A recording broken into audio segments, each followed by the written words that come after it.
Man, what's up, everybody? Welcome back to another episode of EOS. 10 out of Jake, man. I'm rocking with y'all rocking with me. First off, big shout out to Pumpin' on Randy. He's the one that shot me this video. I viewed it. I knew I had to talk about it. I knew I had to speak on it. A lot of people say that the way I'm able to give detail in my videos, they're able to visualize what I'm speaking on. They're able to picture themselves in my shoes at the time, going through the story, whatever it is, right?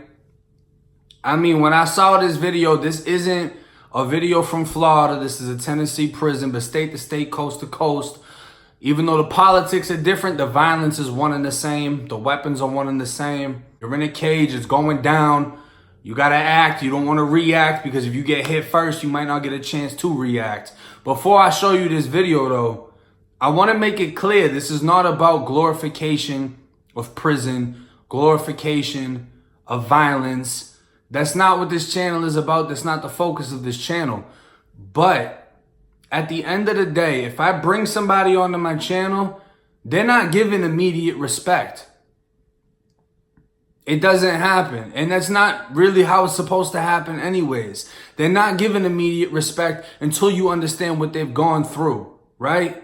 A lot of people wrote in the comments talking about TK. Why is he talking about himself so much? Why is he telling us this? Why is he telling us that? He's telling you that because that's what I asked him to tell you. Those are the questions that I asked him. I want you to know how many times this kid's been stabbed, how many times this kid's been fired up, how many times he had a fight with a knife. Because when you watch videos like this, when you understand that Red Light went through this, that Brando went through this, that Bimba went through this, that I went through this, how crazy it is to look back and understand we made it through that. How many people we know that died in there, died right when they got out. How many people we know that weren't able to go through that. How many people we know that folded. How many people we know that went PC. We're able to stand on that and say we went through that and we came out on top.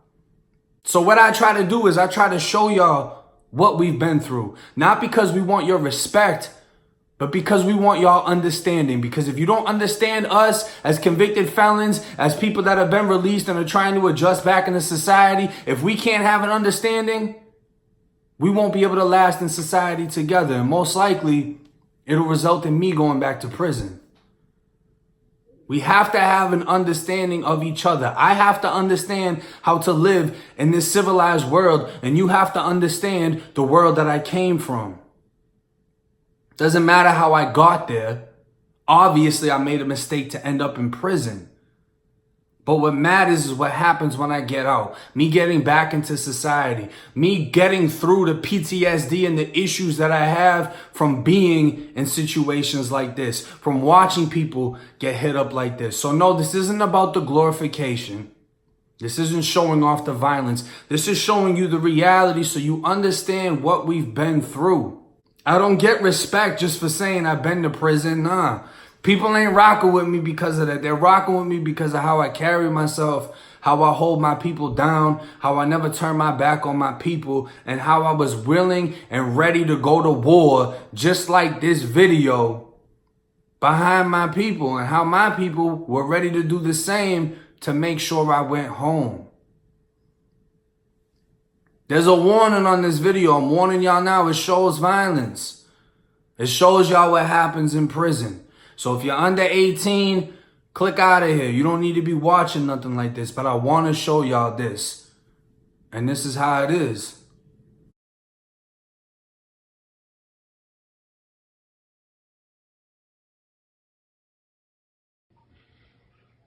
What the fuck is that in his hand? What the fuck is that? God damn it. That's a machete. He ready, boy. That little nigga ready. I fuck with him.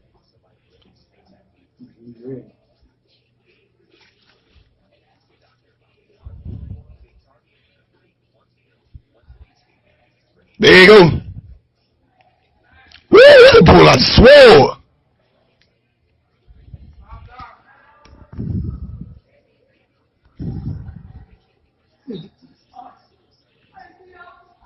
Oh, got him. Dropped him. Dropped him. He got a sword.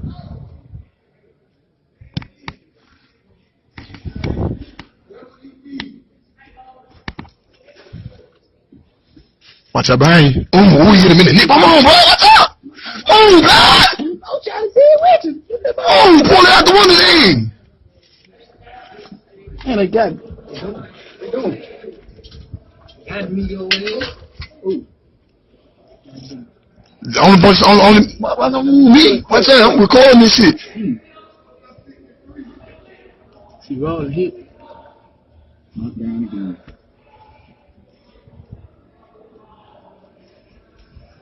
Come on, man. Y'all get off me, man. What the fuck is wrong with y'all? I'm trying to go down too, man. Man, nigga walk through, come in and pull the goddamn curtain all on the nigga. I'm trying to goddamn watch this shit. Y'all bullshit.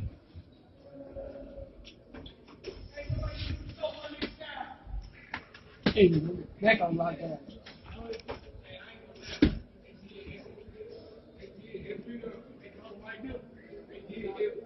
Yeah, they did Evan, man. They hit him in the neck with everything with that motherfucker.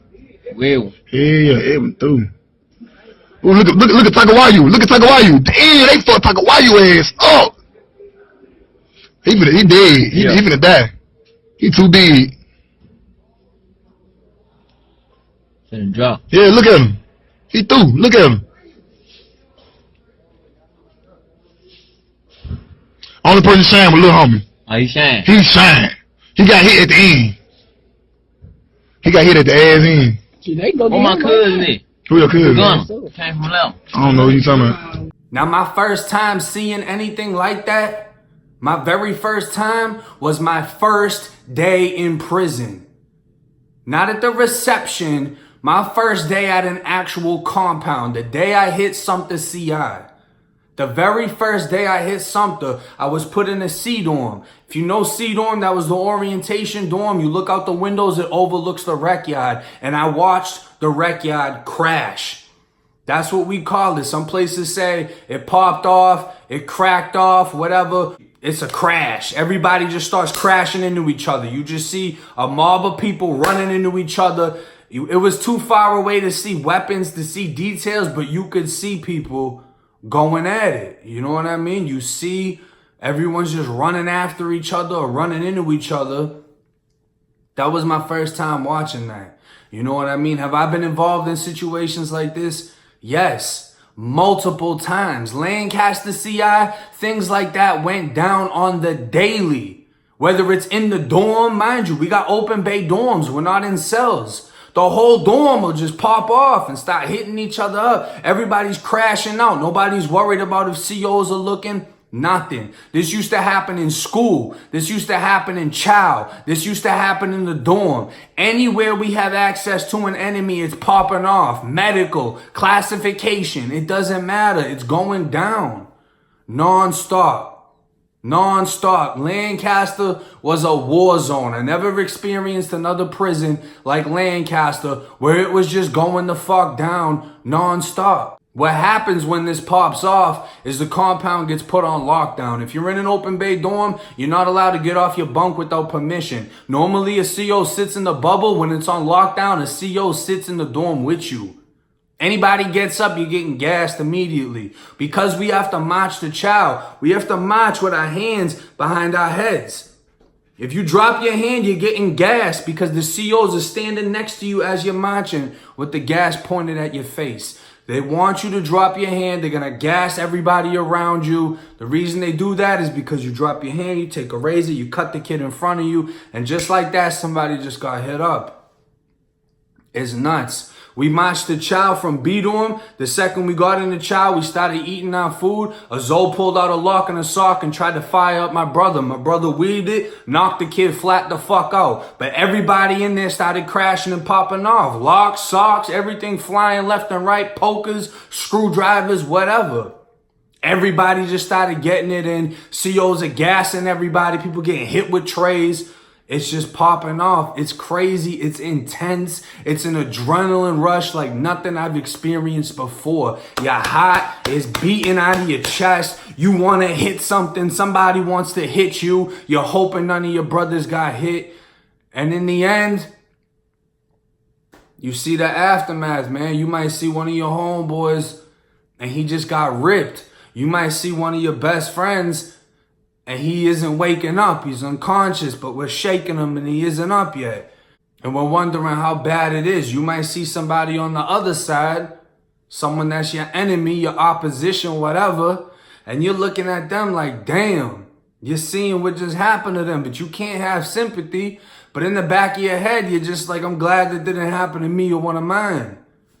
You know, they're putting emergency traffic on the radio. They might be calling an ambulance. They might be calling a helicopter because of how bad it is. When I hit Appalachia, man, the yard was shaking. When I was in confinement, I could see out of the confinement dorm, the main driveway to the prison where they pull up the buses. I used to look out of this window. They would have to open the fences so that the ambulance could drive straight up through the prison, all the way through to the rec yard, pick up Buddy off the floor, and drive him to the nearest hospital if they didn't call a fucking helicopter. Helicopters was touching down, bro. It was popping off. It is just like this video here. This is a perfect example of the violence within prison. And as you can see, them COs are not saving you. In Florida, we don't have a gun tower that's going to stop popping people when they start crashing. It doesn't work like that. The only time they're really shooting somebody is if you're trying to escape or if it's a hostage situation and you got a CO. That's it.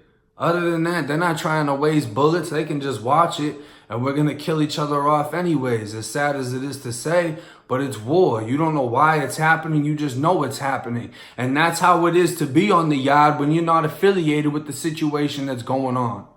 You don't know why it's happening. You just know it's happening. So put your back to the wall or be back to back with one of your boys. If anybody comes near you with something, you got to handle that. You want to act. You don't want to react, because you might not get the chance to react if you let someone act first.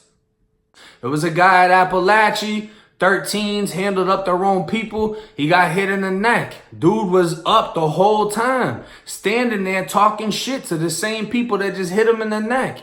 And he's got the shit sticking out of his neck. They called the helicopter. He refused the helicopter.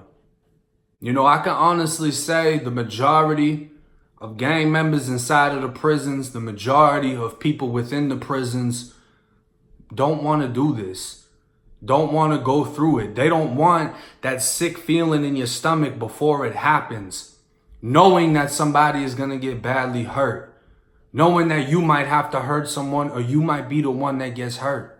None of us wanted to go through it. We had to go through it.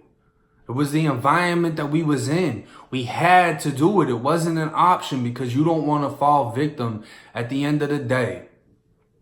And it's like I've said in other videos, as much violence as you put out, as much pain as you put out, even though the scar might not be physically on you, you're scarred mentally.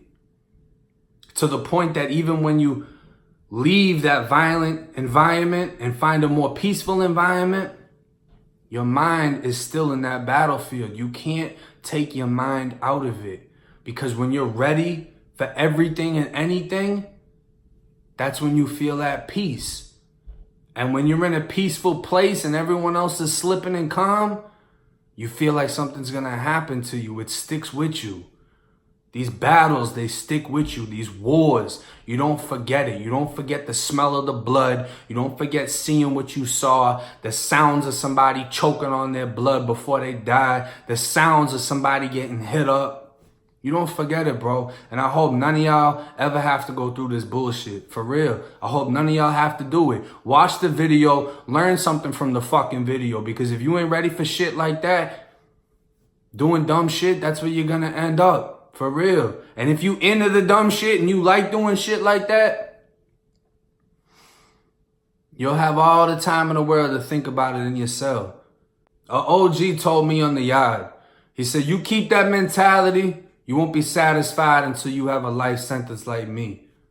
Once you got that life sentence, you'll have enough time to think about what you should have done instead of what you did. Because what you did won't fucking matter at that point. You got life. But hey, it's 10 out of J, man. I'm rocking with Charlie. Y'all rocking with me. Till next time.